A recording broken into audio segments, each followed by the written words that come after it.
રાજકોટમાં મચ્છરજન્ય અને પાણીજન્ય રોગચાળો વકરતા ગત સપ્તાહમાં કુલ 1,798 કેસ નોંધાયા છે।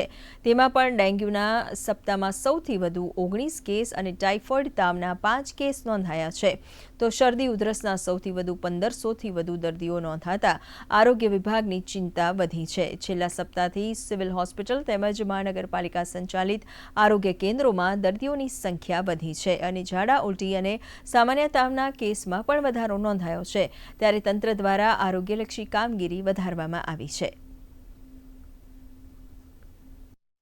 હાલ જે છે ડેન્ગ્યુની સિઝનમાં સિઝનેબલ ટ્રેન્ડ છે જોવા મળી રહ્યો છે। દર વર્ષની જેમ આ માફક પણ જે ચોમાસા છે અને ખાસ કરીને ઓગસ્ટ અને સપ્ટેમ્બરમાં જે આ વધારો છે નોંધાતો એ મુજબ અત્યારે રેઇઝિંગ ટ્રેન્ડ એટલે કે વધારાની ડેન્ગ્યુના કેસોમાં વધારાની માત્રા છે જોવા મળી રહી છે। ખાસ કરીને વાત કરીએ તો વેસ્ટ ઝોનની જે કન્સ્ટ્રક્શન સાઇટ જે ચાલી રહી છે તેમાં ડેન્ગ્યુના કેસીસ છે નોંધાઈ રહ્યા છે। આ ઉપરાંત ખાસ કરીને વોર્ડ નંબર 10-11માં અમુક જગ્યાએ ક્લસ્ટર ફોર્મેશન જોવા મળ્યું છે। ત્યાં છેલ્લા 3 વીકથી અમારી ટીમ દ્વારા જે સતત જે છે એ પોરાનાશક કામગીરી કરીને ડેન્ગ્યુ અટકાયતી પગલાં છે એ ભરવામાં આવી રહ્યા છે।